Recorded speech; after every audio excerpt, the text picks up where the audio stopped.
ഉദ്ധാരണ പ്രശ്നം അഥവാ erectile dysfunction എന്ന് പറയുന്നത് പല പുരുഷന്മാരും നേരിടുന്ന ഒരു പ്രധാന പ്രശ്നമാണ്. പക്ഷെ ഇവർക്കിത് തുറന്ന് സംസാരിക്കാൻ മടിയായിരിക്കും. പരസ്യത്തിലും മറ്റും കാണുന്ന മരുന്നുകളെല്ലാം മേടിച്ച് കഴിക്കുന്നുണ്ടാകും. മരുന്ന് മാത്രം ഇതിനൊരു പരിഹാരമല്ല.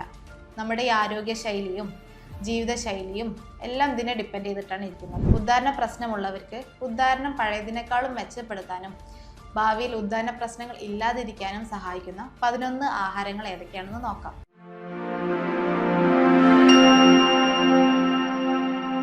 Hi, I M doctor Arunima, Q1B health care, Thamarassery. ശരിയായ ഉദ്ധാരണം ഉണ്ടാവണമെങ്കിൽ അവിടെ 3 കാര്യങ്ങൾ ഇമ്പോർട്ടൻ്റ് ആണ്.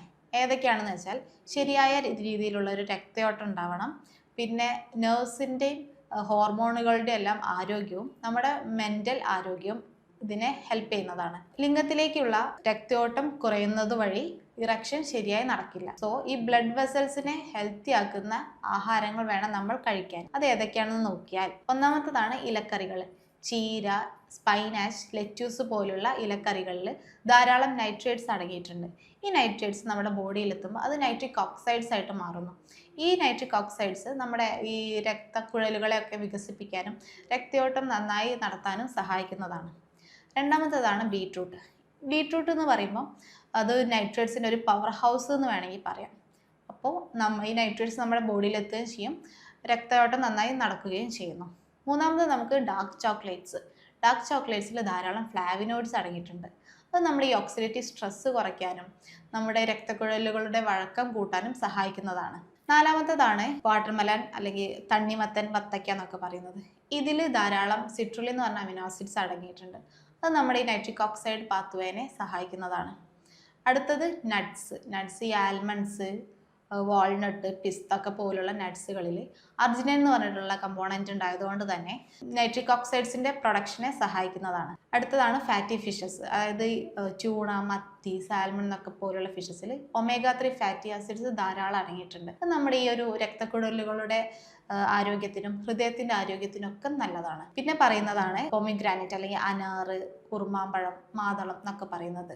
ഇതിൽ ആൻറ്റി ഓക്സിഡൻസ് ധാരാളം അടങ്ങിയത് കാരണം തന്നെ നമ്മുടെ ഈ ഓക്സിഡേറ്റീവ് സ്ട്രെസ്സ് കുറയ്ക്കാനും രക്തയോട്ടം നന്നായി നടത്താനും സഹായിക്കുന്നതാണ്. അടുത്തതാണ് വെളുത്തുള്ളി ചതയ്ക്കുമ്പോൾ ഉണ്ടാകുന്ന ഒരു ആക്റ്റീവ് കമ്പോണൻ്റ് ആണ് അലിസിൻ.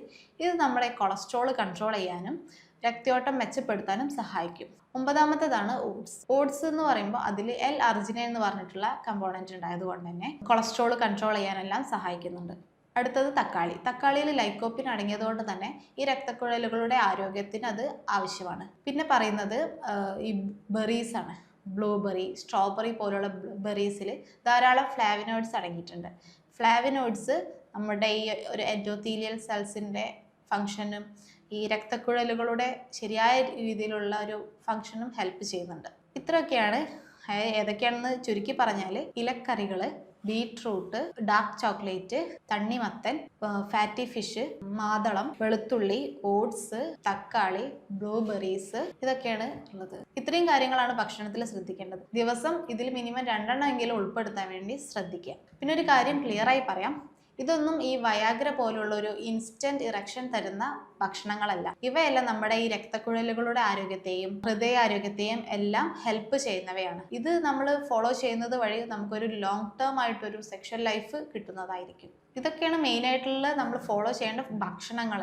ഈ ഭക്ഷണങ്ങൾ മാത്രം നമ്മൾ ഫോക്കസ് ചെയ്തിട്ട് കാര്യമില്ല. നമ്മളുടെ ജീവിതശൈലി, അതായത് നമ്മൾ ഡെയിലി എക്സസൈസ് ചെയ്യുക, ഒരു 30 to 45 മിനിറ്റ്സ് നടക്കുക, കൂടാതെ യോഗ പോലുള്ള മെഡിറ്റേഷൻ ചെയ്തിട്ട് മെൻ്റലി ഹെൽത്തി ആക്കുക, ഇതെല്ലാം നമ്മൾ ഫോളോ ചെയ്യേണ്ടത് ആവശ്യമാണ്. ഇതൊക്കെയാണ് നമ്മൾ കഴിക്കേണ്ട ഭക്ഷണങ്ങൾ. പക്ഷേ ഈ ഭക്ഷണത്തിൽ മാത്രം ശ്രദ്ധിച്ചതുകൊണ്ട് കാര്യമില്ല.